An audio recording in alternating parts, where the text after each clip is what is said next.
crap. I have to tell you, I love the Melon software. It has been wonderful. I can do so much stuff that I can't normally do. But I have to say, there's such a headache with scheduling broadcasts that it turns into a whole mishigas when you're trying to, if you go past the scheduled time, you have to start over. I just set it up twice. It's really annoying. I just saying that. It really, if I had to give Melon some feedback, that would be the feedback that I would give them. Let me just make sure that I'm rolling in all the places I'm supposed to be rolling. Just so we're not. I should be live. Yeah, I'm live. Okay. Cool beans, cool beans. All is well, as we say here in Israel. Hakol beseder. Welcome to tonight's show. I have to speak low because my in-laws are asleep right in that room upstairs, as is my wife, as is my children, as is my brother-in-law and his family. We live on a kind of a compound situation here. Speaking of compounds, I have always been fascinated by prison culture, prison life, prison culture. I love prison movies. I find it fascinating because prison and jail, and I don't even want to say it because like the thought is not a pleasant one. You know, I'm not gonna knock on wood. Okay, sorry. Superstitious me. Point is that I have never experienced either, but I find the culture to be fascinating. And I watch movies and TV shows and stuff, and I see that the world, the universe that exists within this confined place. It's like it's its own little universe with different various. There's politics and gangs and groups and language and food recipes. They say that the quickest way to a people's history and culture and the story of said people is through their food. That's what Andrew Zimmern says on Bizarre Foods. And I think that definitely applies to prison too. There are all sorts of prison staples that are like a necessity of the situation that makes this thing and this thing viable to make this thing or this thing that closest resembles something from the outside world. And I know that some TV shows and some movies don't get all of the details correct, but like I said, I just find it fascinating. There's a YouTube channel, this guy Prison Bob, and it could be fake, but I'm pretty sure there's this guy who is literally, he's got a cell phone, and he, just in the same way that, I can shoot, edit, and upload videos from my phone. He does everything from his phone. Has a monetized YouTube account. He's doing everything from a Supermax that he's been in for 47 years, and he shows horrifying aspects of that life that I wouldn't wish on my worst enemy, you know. Um, so yeah, it's just it's just a very interesting sort of what is it? Anthropological? Is that the right word, or am I butchering the word? Anthro, whatever that word is. Anthropological. Interest. There's rules. There's unspoken rules. You have prisoners that have more power than the guards. There's just all sorts of systems and things in place. And since we already did an episode on language, we talked about the origins of New Jersey Italian, or I guess you would call it bastardized Italian via New Jersey, even though it turned out it wasn't bastardized at all. In fact, was keeper of the old way of speaking. Go check out that episode to understand what I'm talking about. But we did one episode about language, and I thought, I saw this article. It's 6 years old. I thought this would make for another great episode of the Frumess Show. And so what we're going to do is we're going to take a look at this article by this guy. I'm going to pull this up right now. This is from Slate magazine, and it's called "Put the Pumpkin in the Boat: A New Dictionary of Prison Slang" by Leon Neyfakh. Hope I didn't butcher that guy's name. Let's read. I love this opening paragraph. Is absolutely incredibly insightful. Prison slang is forged under pressure. A word that means what's up? Yeah.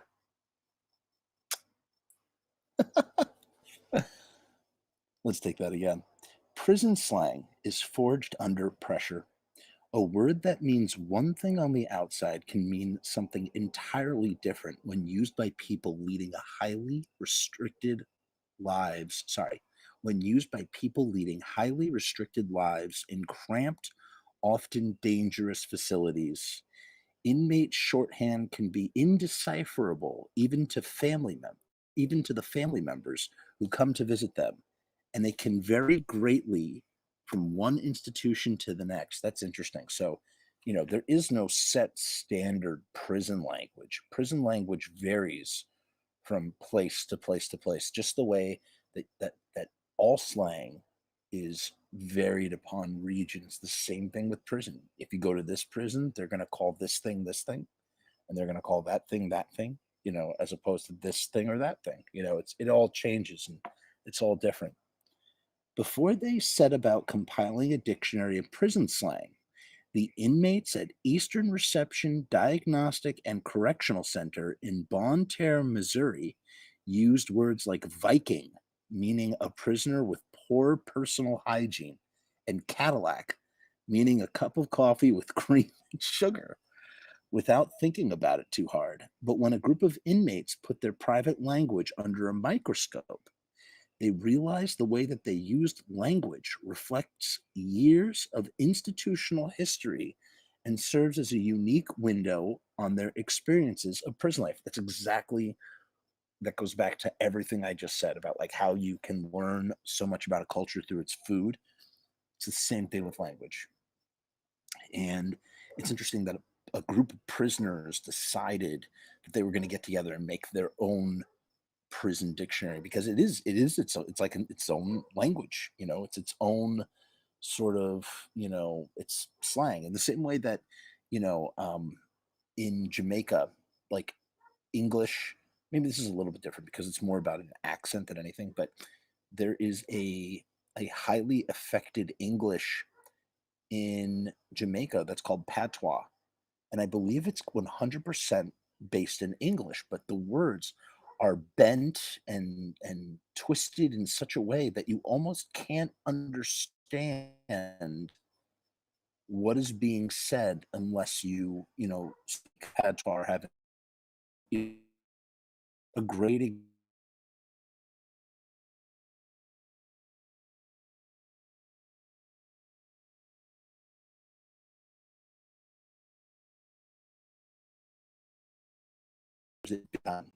bake. No, sorry, maybe I trying to live up to this thing that I know nothing about, really, truly. But my friend Stevie, who's Jamaican, I hear him speak patois. It blows my mind. When he sees another Jamaican, and they just like, it's like they switch. It's like a switch goes off and they just start speaking patois. And I can't understand, and they're speaking entirely in English, and I just can't understand them because of the accent. I think it's bacon. Bacon is beer can, something like that. It's just so, the accent just twists the language in such a way and changes it, even though they're the same words. Sorry, that was quite the the derail. Let's keep going, shall we? The dictionary, which I had first heard about thanks to St. Louis Public Radio, came about as part of a prison education program operated by St. Louis University, and was conceived by English professor Paul Lynch, who volunteers at the Bonne Terre Prison, a medium maximum security facility. Inmates opted into the prison project by signing up for a class and working on the dictionary with Lynch during 2-hour sessions once a month. And just to go back, Cadillac, like meaning like a really nice car, is a cup of coffee, with all the trimmings, which is cream and sugar. And then the idea of Viking being a person with poor someone with poor personal hygiene because, Vikings are, out and about, travelers who probably don't have, the idea that you wouldn't have access to facilities where you could, keep up with your hygiene. I don't know. That's where I'm guessing maybe where it might have come from. Who knows? Um, Lynch said he introduced the students to the idea of creating their own dictionary by having them read part of Simon Westchester's The Meaning of Everything, a book about the creation of the Oxford English Dictionary. The idea, Lynch told me, was to show the inmates that a dictionary is not a book of rules, but a description of language as it is used in real life at a particular moment in time.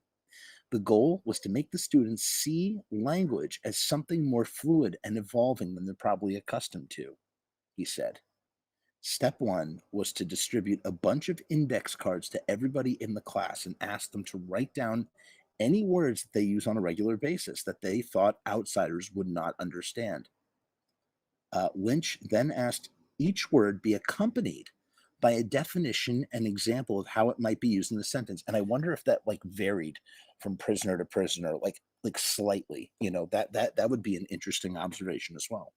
At the end of the exercise, they had a master list of several hundred words. In order to make their task more manageable, they whittled the list down to about 60 words by identifying the ones that were most specific to life at Bonne Terre. That seems kind of like a cop out. Only 60 words in a dictionary? I feel like there should be more. That meant more generic terms like shank or the hole were discarded. Well, that's good because I feel like those are universal and go hand in hand with any sort. I mean, if you could watch television the way I do and know what the hole is or know what a shank is. No one. Someone said Cadillac or Viking, that would go right over my head. Um, Anything that you learn from right? Sorry, I should just read the next line. Anything that you would learn from the Shawshank Redemption, we threw out, as Lynch explained. What happened next was essentially a series of classroom debates. Wow, that I was not expecting that. Classroom debates among inmates about proper usage, what certain words really mean, and whether some were too outdated to be included. Guys would get really worked up about it in a very friendly and constructive way. Lynch said, "It does sound very constructive, to be honest." These impassioned discussions revealed, among other things, the generational fault lines that divided the inmate population. So, by having these conversations amongst each other, they started to see the differences of the generations and realized how some language might be outdated generationally within the prison world. Wow. There were certain words, Lynch said, that older guys knew that younger ones didn't, and vice versa.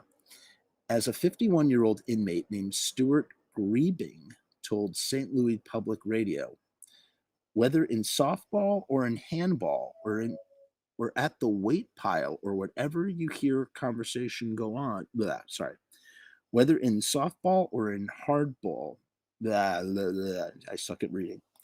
Whether in softball or in handball or at the weight pile or whatever, you hear a conversation go on and you're lost. You don't know what they're talking about. One term we debated was dun-dun, Lynch said, explaining that it was short for dungeon and referred to the prison segregation unit where inmates are kept in solitary confinement. So they don't call it the hole, they call it dun-dun. Only the older guys had any memory of the word being used that way, so we wondered whether we should even include it, because it seemed to be almost gone. But we decided to include it with a note saying that it was almost obsolete. I feel like that's obviously the solution. It's like don't discard the language because it's still documenting like that point in time in history. Just give it a little context to show where that it's no longer used.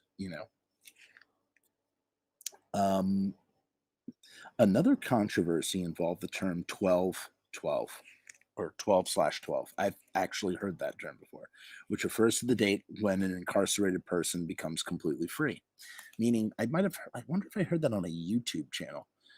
prison YouTube channel. There's like a whole like niche of prison YouTube channels with guys just literally the entire channel is about them just talking about life in jail, and it's absolutely fascinating if you find that stuff fascinating like I do. Um, so and then there's also okay, this I remember. You have a date when you're supposed to get out, right? And, oh no, is that it? Is that what it is? The date when it occurs? Yeah, right, right. That's the date when you and someone can put or people will try and push your date. Meaning, if they know what your date is, they try to get you in trouble so that they push your date out to keep you in prison longer. You know, just cause you know whatever. Um, which seems very vindictive and unnecessary. Um, So 1212, which refers to a date when an incarcerated person becomes completely free, meaning not just out of prison, but off parole as well. Okay, that I didn't know. So it's off parole as well as out of prison. There was a big debate about how the word got used grammatically, Lynch said. The question was whether or not you should say, "What's your 1212" versus "What's your 1212 date?" Some guys said that it was redundant, but others said if you're working with younger guys who are just learning the administrative ropes, you had to be more clear. Some slang was off limits for the project. We avoided anything having to do with the how would you say it uglier side of prison life, Lynch said. I feel like that is also a cop out because isn't that a huge part of what prison is? You know, like whether you want to admit it or not, like prison life can be incredibly ugly. It's in fact, in some cases, maybe it's meant to be, right? Isn't the whole point of prison is a punishment? You know, penitentiary, penance. You're paying penance for whatever you did. Um, I think that's kind of a cop out. It's like sanitizing what prison is and what prison is about. So I don't know how I feel about that. They said this was in part because prison officials would not have been happy to see slang related to sex and violence in the dictionary, but also because inmates who participated in the project probably didn't want to share or publicize words they depend on to conduct under the radar business. Ah, okay. So there is there's reason behind there's a reason behind that, I guess. I think there are terms they did not share with me, Lynch said. I don't know what these terms are, but any surveilled population develops a language in part to hide certain things. That's true.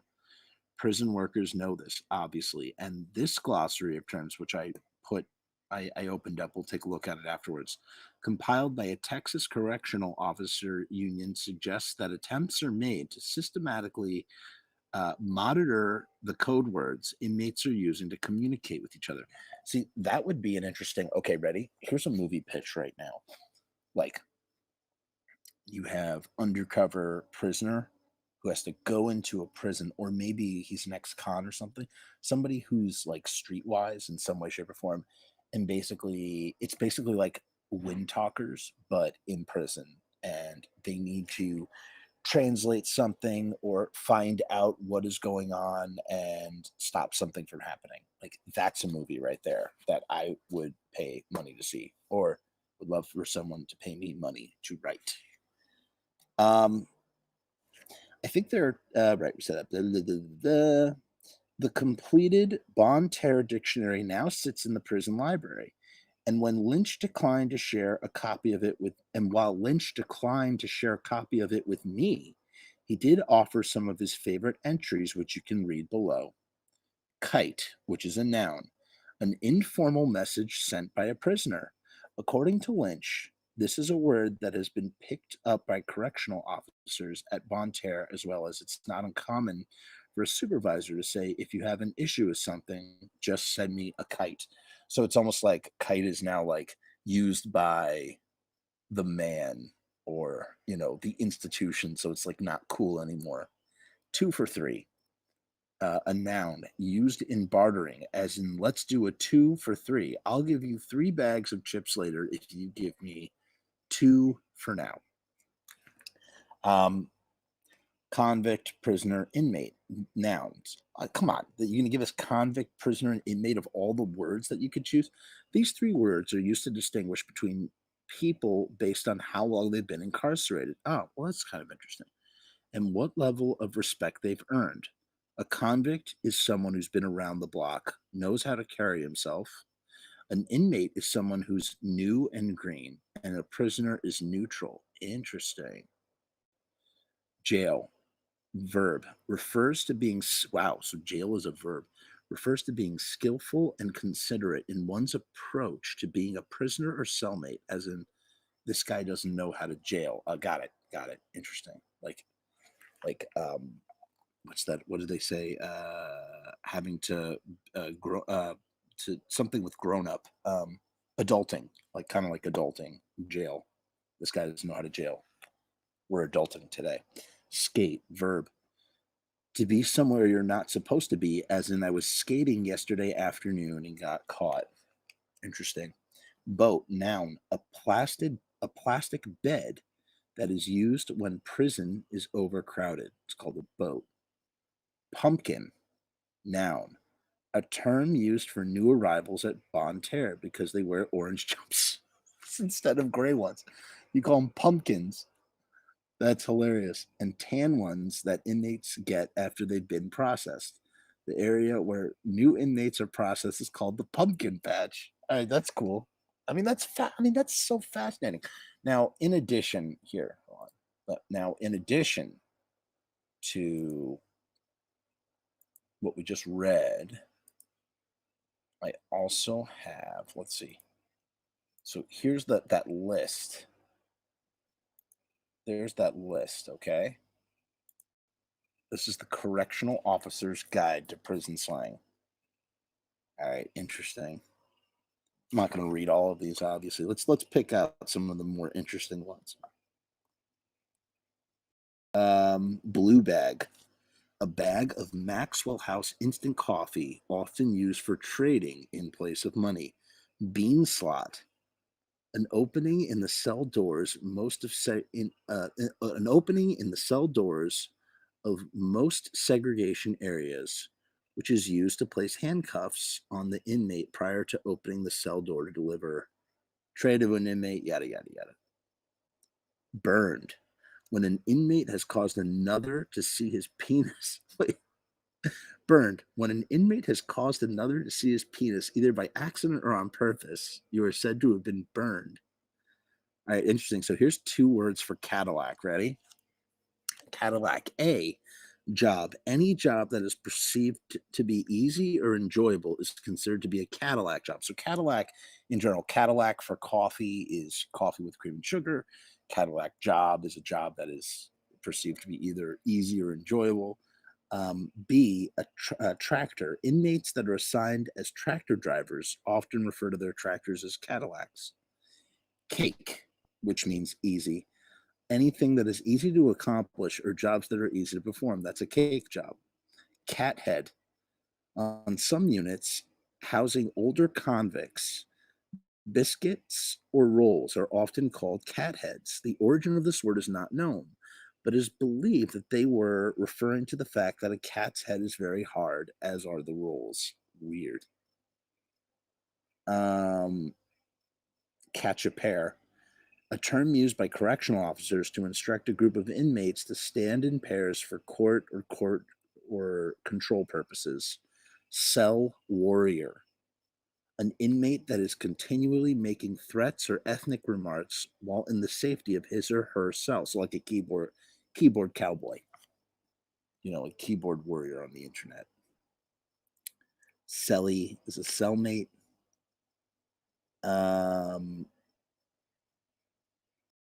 Cut your eyes, meaning that a person has looked at another person or items that they have through the sides of their eyes, normally as control as an intent. DAG, the performance of anal sex between two inmates. Wow. DAP, DAP, a greeting or a way of congratulating another by pounding the but the bottom of one's personal fist at the top. Oh, yeah. That, yeah. Dead, killed. Yeah, we know what that is, right? Oh, no, never mind. Dead, killed. When an inmate has masturbated while looking at another, the person that has been masturbated to is said to be dead. Okay, now, for real though, I forgot where I read about this, but like, so in some prisons, like if there are female prison guards, like this will happen to the prison guards, and it's like a high offense amongst prisoners, at least as far as I understood it, where if you look at a female prison guard and you spank the monkey, which is kind of like assault in a way. Well, it definitely is assault, of course. Look at what Harvey Weinstein did with the potted plant, right? So I guess it's totally assault. But yeah, they do this to female prison guards, and then it's like a one of the worst offenses you can do in prison or something like that. It's like really bad. Um, let's see here. Dog road. When an inmate often calls his friends, the closest. Oh, right. Yeah, yeah, yeah.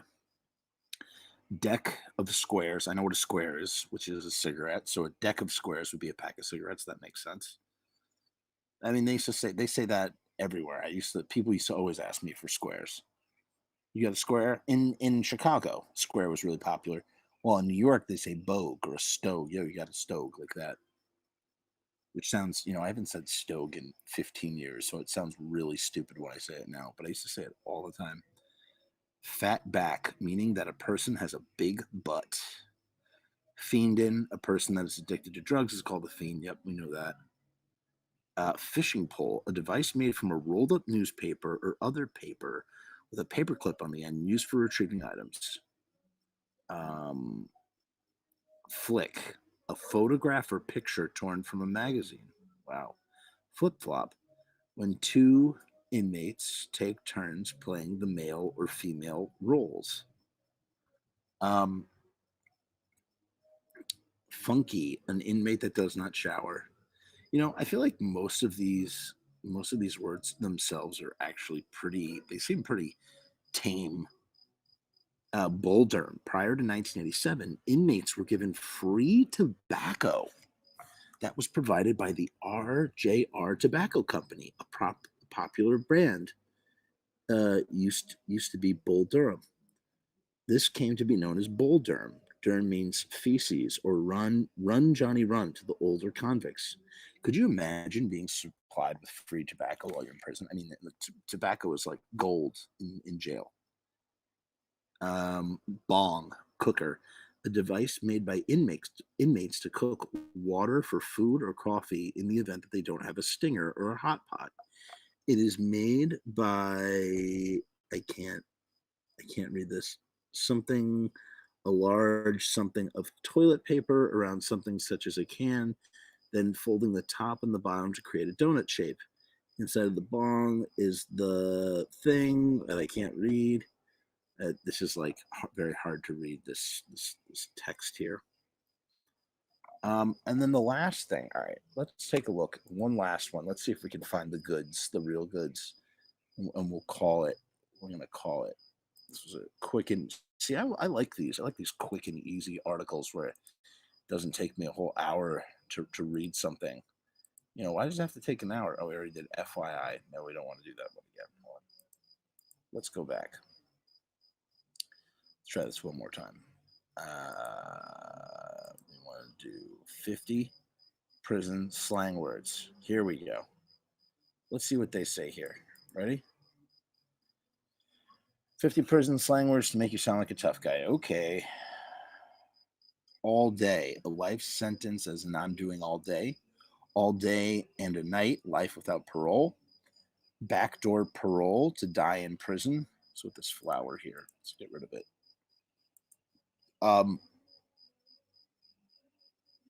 Beef, a criminal charge, as in I caught a burglary beef in Philly, or two, a problem with another convict. That's what everybody knows, I would say. Brake fluid, psychiatric meds. Bug, a prison staff member considered untrustworthy or unreliable. Bug juice, intoxicants, or depressant drugs. Buck Rogers time. This was early to mid 20th century, a parole release date so far away that it's difficult to imagine.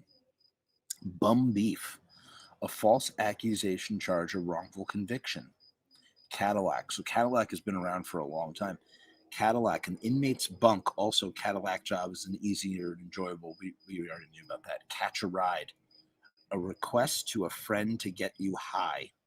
Cell warrior, an inmate that puts a tough front or runs their mouth when locked in their cell, but is submissive or cowardly when interacting with other prisoners in the open. We saw that already. Chin cheek, to punch another inmate in the jaw to see if he'll fight back. Cowboy, a new correctional officer. Cowboy spelled backwards is Yoblock, or young, obnoxious bastard we often con. Wow. Dance on the blacktop is to get stabbed. Whoa. Diesel therapy, a lengthy bus trip or transfer to a faraway facility or even an incorrect destination used as punishment or to get rid of troublesome inmates. Dingwing, which is a prison's psychiatric unit. Dipping in the Kool-Aid, attempting to enter a conversation the person has no place in or is not welcome in. Well, I think that exists outside of prison. Matter of fact, a very popular example is, remember when Ivanka, what's the Trump daughter, Ivana Trump, something like Ivana Trump, she like inserted herself in a conversation with like diplomats, like trying to talk politics, and she was totally dipping into the Kool-Aid in that situation.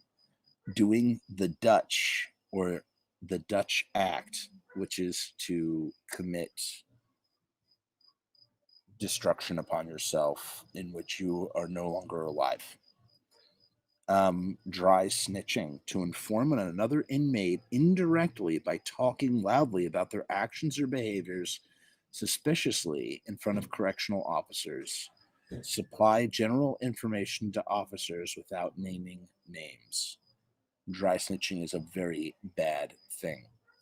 Duck, a correctional officer who reveals information about other officers or prison staff to inmates. Fire on the line, a warning, correctional officer in the area. Ghetto penthouse, which is the top tier of a cell block. I guess people like the view from the top tier. It's important. Four-piece or a four-piece suit, which is a full set of restraints composed of handcuffs, leg irons, wrist chain, and security boxes to cover the restraints' keyholes. Grandma's or grandma's house, which is a prison gang's headquarters or meeting place or the cell of the gang leader. Interesting. Heat wave, the attention brought to a group of inmates by the action of one or a few, as in Joe and John got caught with contraband and now a whole tier is going through a heat wave. Interesting. Hold your mud, to resist informing or snitching even under threat of punishment or violence. I got jigs, to keep lookout or watch for officers, as in I got jigs while you make the shank, like as you're going to shank someone. In the car, in on a deal or a plan. Jacket, 1, an inmate's information file or rap sheet. 2, an inmate's reputation among other prisoners. 31, Jack Mac. Canned mackerel or other fish available from the prison commissary can be used as currency with other inmates or placed in a sock and used as a weapon. So you can eat it or you can hurt someone with it. Jackrabbit patrol, to escape the facility. Juice card. I don't know. I feel like some of these are not, I don't know. These don't feel as real as that prison dictionary. Someone's having a party on the block. It's really loud. Let's see here. Juice card, an inmate's influence with guards or other prisoners. He should have gone in the hole for that, but he's got a juice card with one of the guards. Interesting. Keister, to hide contraband in one's rectum, also known as taking it to the hoop or putting it in the safe. Unpacking the rabbit. That's my favorite. All right, that is my favorite one by far. Putting it in the safe. I'm going to say that when someone says, "Hey, you promise not to tell this secret?" No worries, dude. I'm putting it in the safe. I'm packing the rabbit. I'm taking it to the hoop. Kite. We know what a kite is. It's a contraband letter. Monkey mouth. A prisoner who goes on and on about nothing. Monster. HIV, also known as the ninja. Wow. Ninja Turtles. Guards dressed in full riot gear, also known as hats and bats. No smoke. To follow staff's orders without resisting or causing any problems, as in he let the guards search his cell. No smoke. On the bumper, trying to get in the car. On the river. Time spent at the Louisiana State Penitentiary, which is surrounded on three sides by the Mississippi River, as in he did 20 years on the river. Peels. The orange jumpsuit uniforms worn by prisoners in some facilities. Prison wolf. An inmate who is normally straight on the outside but engages in sexual activity with men while incarcerated. Rabbit. An inmate who has a history of escape attempts or is planned to try and escape. 45. Ride with. To do favors for a fellow convict, or often including sexual ones, in exchange for protection, contraband, prison currency, or commissary items. So ride with, meaning he rides with me. It's like I guess that's a prison bitch, right? A little bit. Ride leg. To be friendly with or suck up to staff in order to get favors. Roadkill. Cigarette butts picked up from roadsides by prison work crew. They're brought back to the facility, and the collected tobacco is re-rolled with toilet paper to smoke. First of all, that's an awesome band name. That's an awesome name for the thing that it's culturally known for. That's fascinating. Stainless steel rider. Death by lethal injection. 3 knee deep. To stab someone so that they're injured but not killed, usually as a warning. And last, wolf tickets.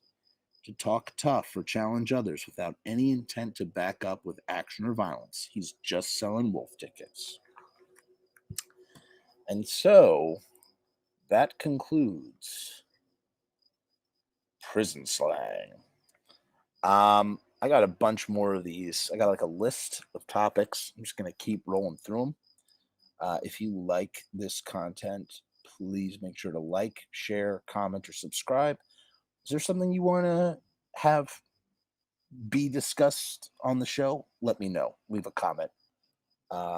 It's late. I'm going to go to bed. Someone's blasting loud techno music. It's really annoying.